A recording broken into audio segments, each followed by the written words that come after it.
I understand your question. The meter and the pressure reducing valve, of course, I'm an installer. I'm in the field almost every day, so I understand what you're saying. These products are used to deliver the water to the source. And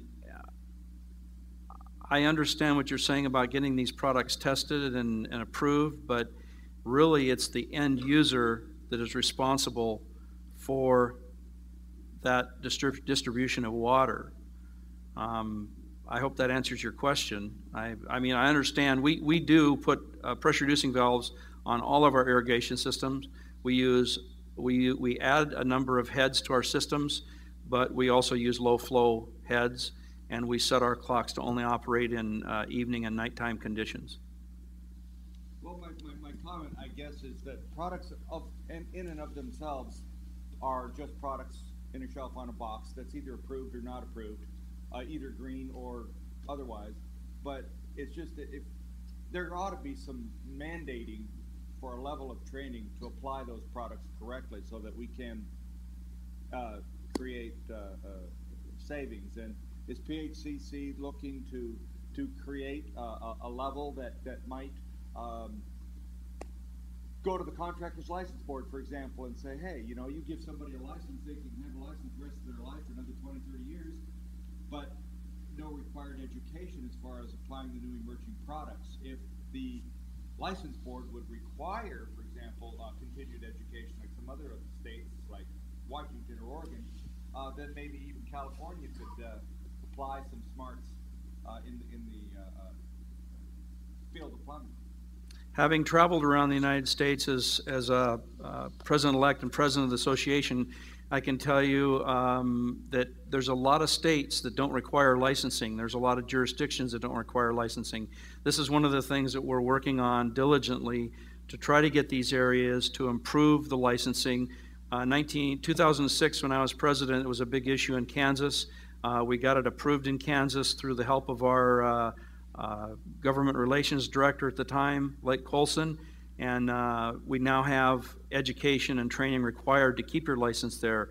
In the Seattle area and in the Portland area, Portland before us, so I'm going to say probably 10, 12 years ago, mandatory education was required to renew your license, and it is now in the Washington area too, because we do have a state license in Washington. Thank you.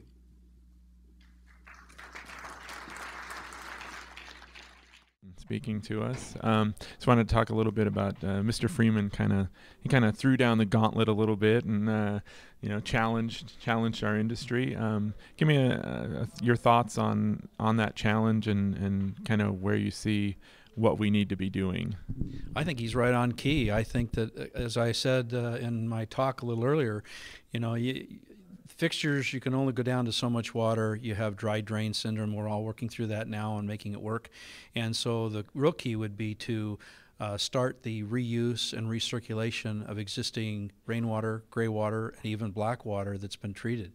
So I think it's at the forefront for this energy water conservation program. I just think it's where to go right now.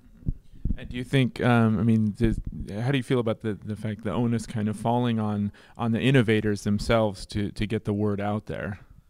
Well, that's how things get started. I mean, the innovators come up with an idea and they put it to use. People pick up on it, they run with it. Take a look at the WaterSense program, the Green Plumbers program, same type of deal. Somebody grabbed a hold of it, somebody ran with it, and now it's here today. Tell me a little bit about the value of a conference like this. I don't know, were you at the one 2 years ago? No, I was not. I was not at that conference. Our past executive vice president was here, along with another fellow who is the chairman of our Green and Technical Committee, Kevin Tyndall. And just the information I've picked up in the first 2 hours of this conference, I'm scribbling notes as fast as I can. I hope I can read my own writing, but it's really good, the information that's coming out of this, and I can hardly wait for the next day and a half to go by. I mean, it's great information. Right. And just in terms of the communicating with the other people in the industry and then kind of getting that information out, how does that kind of happen? Like when you get the information and then take it back to your people? I will write up a report. I'll send it off to our Executive Vice President, Jerry Kennedy, and to our President, Skip Pfeffer, and let them take it from there. These programs don't start overnight, but they need motion to get going, and once they get going, I spoke at our, not only at the IAPMO meeting here in Milwaukee last week about the amount of water being used and where do you tell people enough is enough, but also the fact that why not we recycle, why not we reuse, why not we take the existing resources we have now and double them or reuse them. I think it's the way to go. It's a great idea, and it's just now a matter of, like they talked about here, putting the people together to put their minds together and make it work. Come up with programs, come up with a way to use it, ways to connect it into the potable system without affecting the potable water system. There's a trick to it, and there's enough people in this room, and there's enough people we have today in our industry that are very, very capable of doing that. One last question about public awareness and kind of public acceptance of these programs. What do you think that is now, and how much work needs to be done yet? Public acceptance comes with a cost. And so I think people are more than willing to accept it. I think people are more than willing to give it a whirl and try it, as long as they know that they are helping the environment, they're helping lower their water bills. But along with these programs, there comes a cost. So they have to become cost effective to the homeowner. A lot easier to install these different systems on a new construction house where you have nothing but stick wood. The real key comes in the renovation and the retrofitting of these systems in a lot of older existing homes. Thank you very much.